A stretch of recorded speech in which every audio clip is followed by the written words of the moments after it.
Shalom Avracha.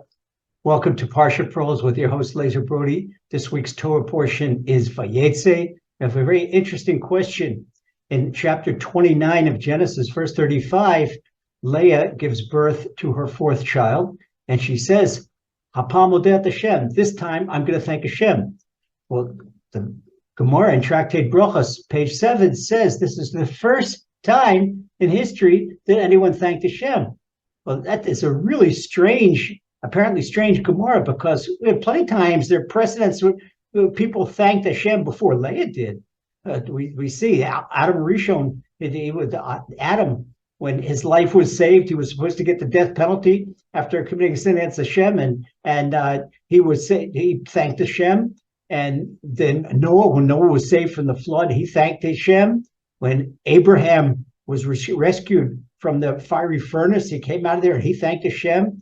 And we see that when Sarah, who was couldn't have children, and she finally had a child, well, they certainly thanked Hashem. We see that our forefathers, they made ritual sacrifices, they thanked Hashem. Yaakov Avinu himself, he thanked Hashem when the ground was folded up, all the land of Israel was folded up under one rock like a pillow under him at Beit Kel. He woke up in the morning and he thanked Hashem. We say, so why does the Gemara say that this is the first time that Leah ever thanked Hashem? I saw an interesting explanation in Ketav Sofer. Ketav Sofer, the son of the Chasam Sofer. And the Ketav Sofer says like this. He says, yes, up until this point, people thanked Hashem for miracles. They thanked for miracles, but things that went in the course of nature, that seemingly nature, nobody thanked Hashem. But here, Leah was not barren. Leah, because she was fertile, she had children. This is her fourth child. Leah already knew well that she could have children, but when she had a fourth child, she realized this is much more than her portion. And this is something natural, and she realized that even for the abundance that we have naturally, this too is a miracle, because Hashem is hidden in nature. The name of Hashem, Elohim, is the same numerical value as nature, Hateva.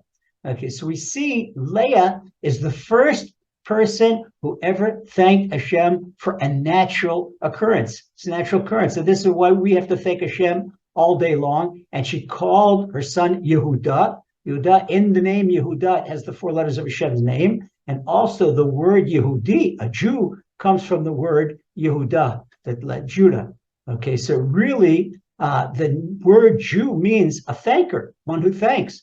So we have to thank Hashem all day long. From the morning we wake up, we say Moedeh Ani. The first thing we open our eyes, we say thank you to Hashem, until the time we go to bed at night, and thank Hashem for every little thing. Take nothing for granted. And this is clinging to Hashem. This is the highest spiritual level. People think roll their eyes and Kabbalah. No, but the high spiritual level, cling to Hashem. Every time we thank Hashem, thank Hashem. I thank Hashem I cross the street safely. Thank Hashem for my breakfast. Thank Hashem for every single blessing. Thank Hashem. We come out of Hashem, we say Asher Yatzar. Every time we come out of the bathroom, we have reasons to thank Hashem all day long. And that is the reason that we have to say at least 100 benedictions a day. It's a minimum 100 thank yous, but really should do much, much more. And thank Hashem for everything and take nothing for granted.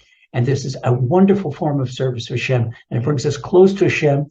And there's great dynamics in this. When we thank Hashem for everything we have, Hashem says, you're thanking me for every tiny little thing. I'm going to give you many more reasons to thank me. So it's an upward spiral, great dynamic. So we thank Hashem and have every blessing and material and spiritual, all your heart's wishes for the very best. Amen. God bless.